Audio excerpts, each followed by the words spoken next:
নমস্কাৰ, সকলোকে স্বাগতম জনাইছোঁ মোৰ নতুন এটা ভিডিঅ'লৈ। আশা কৰোঁ আপোনালোকৰ সকলোৱে ভালে কুশলে আছে আৰু মোৰো বৰ্তমান ভালে আছোঁ। মই আপোনালোকক চুলিত কি বস্তু লগালে আপোনাৰ চুলি দীঘল হ'ব বা চিকচিকীয়া ধুনীয়া হ'ব, চুলি সৰা বন্ধ হ'ব, এই বিষয়ে আপোনালোকক অলপ মই দেখুৱাই দিছোঁ। আপোনালোকে ধৰি 4 চামুচমান ল'ব। মই মোৰ চুলিৰ অনুপাতে লৈছোঁ 4 চামুচ। আপোনালোকৰ চুলিত যিমান লাগে এইটো আপোনালোকে লৈ ল'ব। আৰু মৌজোল 1 চামুচ লৈছোঁ আৰু এল'ভেৰা জেল 1 চামুচ লৈছোঁ আৰু ভিটামিন ই কেপচুল মই 2টা লৈছোঁ।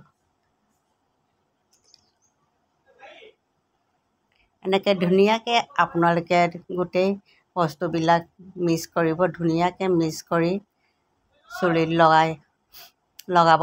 চুলি ধোৱাৰ আগতে আধা ঘণ্টাৰ আগতে লগাই থ'ব। এনেকৈ ধুনীয়াকৈ মিক্স কৰিব। আপোনালোকে চামুচেদি মিক্স কৰিব পাৰে, মই হাতেৰে মিক্স কৰিছোঁ আৰু আঙুলিৰে। এনেকৈ ধুনীয়াকৈ মিক্স কৰি চুলিত এনেকৈ আধা ঘণ্টাৰ কাৰণে লগাই থ'ব। ধোৱাৰ দিনা চুলি যিদিনা ধুব সেইদিনা আধা ঘণ্টা থোৱাৰ পিছত আপোনালোকে ধুনীয়াকৈ চেম্পুৱেদি ধুই দিব। তেতিয়া আপোনালোকৰ চুলি সৰাও বন্ধ হ'ব আৰু আপোনাৰ চুলি দীঘল হ'ব আৰু চিকচিকীয়া ধুনীয়া হ'ব। আপোনালোকে কণ্ডিশ্যনাৰ বা লগাবই নালাগে, এনেকৈয়ে কোমল হ'ব, ধুনীয়া হ'ব।